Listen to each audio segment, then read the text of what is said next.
Karibu kwenye simulizi nzuri na ya kusisimua. Hapa kuna kijana anayeitwa Amani. Kijana huyo auza roho yake mwenyewe na kurudi kuishi ndani ya jehanamu. Kuna hadithi ambazo watu hawawezi kusimulia kwa sauti kubwa, si kwa sababu hazijatokea, bali kwa sababu zinaogopesha sana.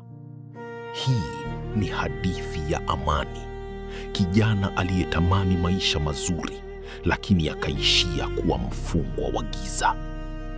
Amani hakuwahi kujua furaha ya utoto. Alikulia kwenye nyumba iliyokuwa karibu kuanguka, paa likivuja, kuta zimepasuka. Baba yake alikuwa mlevi, mwenye hasira kali. Kila usiku, kelele na vurugu zilijaa ndani ya nyumba yao. Mama yake alikuwa kivuli tu, mgonjwa, dhaifu na mwenye macho yaliyojaa huzuni. Njaa ilikuwa kawaida.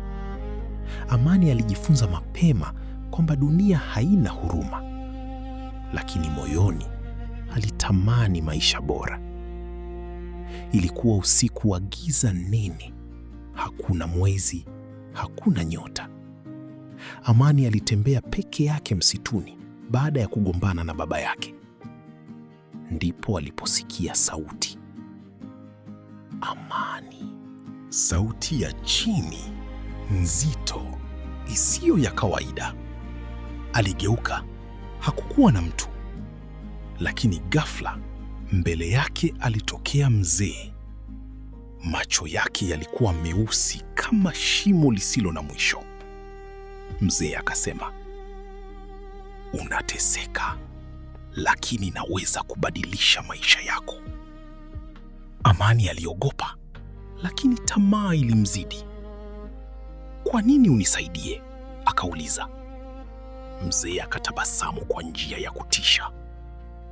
"Kila kitu kina gharama."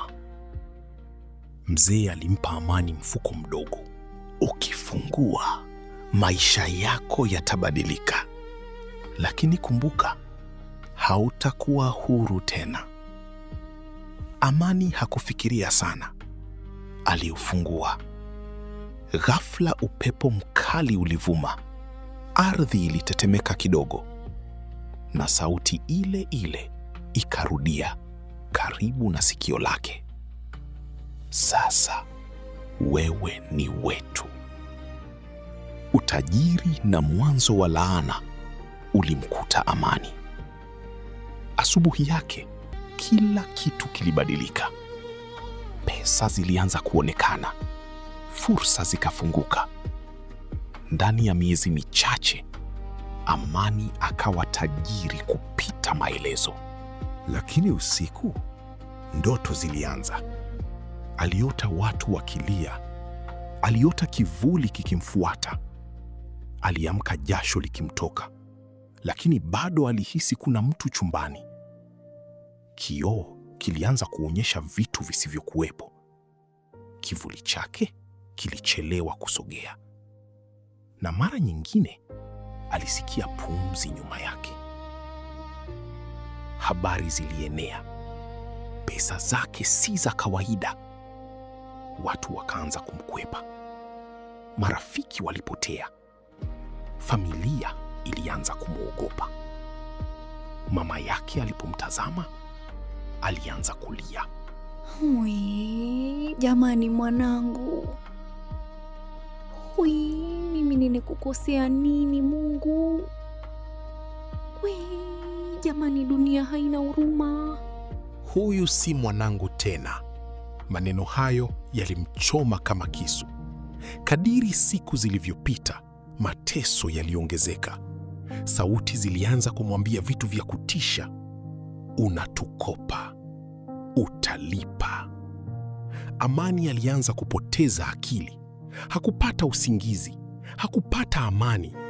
Alikuwa hai, lakini kama amekufa ndani. Siku moja alirudi ule msitu. Alimkuta yule mzee. "Nirudishie maisha yangu!" alipiga kelele. Mzee akacheka, kicheko kilichosikika kama kilitoka ardhini. ulisha saini kwa damu yako mwenyewe. Amani akaangalia mikono yake, akakumbuka ile siku alijikata bila kujua. Alikuwa amejifunga mwenyewe. Amani alirudi nyumbani akiwa amevunjika kabisa.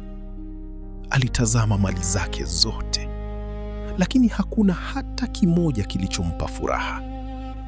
Alianguka chini, akalia kama mtoto mdogo. Usiku mmoja, mama yake alimtembelea. Kwa mara ya kwanza baada ya muda mrefu, alimkumbatia. Bado unaweza kubadilika, mwanangu. Maneno hayo yalikuwa kama mwanga mdogo gizani. Amani aliamua kupigana. Alianza kuachana na mali zake. Alitafuta msaada.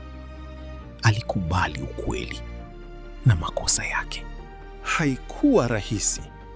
Sauti bado zilikuwepo, ndoto bado zilimtisha, lakini hakukata tamaa. Miaka ilipita. Amani hakuwahi kurudi kuwa yule tajiri wa zamani, lakini alipata kitu cha thamani zaidi: amani ya moyo. Makovu yake hayakuondoka, lakini yalimkumbusha ukweli mmoja. Ndipo tunajifunza, njia za mkato zinaweza kukupeleka haraka, lakini gharama yake inaweza kuwa roho yako.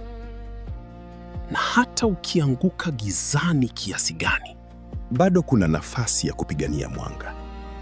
Kama unapitia giza, usinyamaze. Ongea. Tafuta msaada. Maisha yako yana thamani kuliko kitu chochote. Usisahau kusubscribe kwa simulizi zaidi za kutisha zenye mafunzo na kuburudisha. Kama umepata funzo na umependa stori ya Amani, comment hapo chini kwa stori nyingi zaidi. Asante. Pia usisahau kushare na watu wako wa nguvu ili na wao wapate funzo kwenye maisha chao. Chao. Subscribe kwa kupata part 2 ya stori nzuri ya Amani.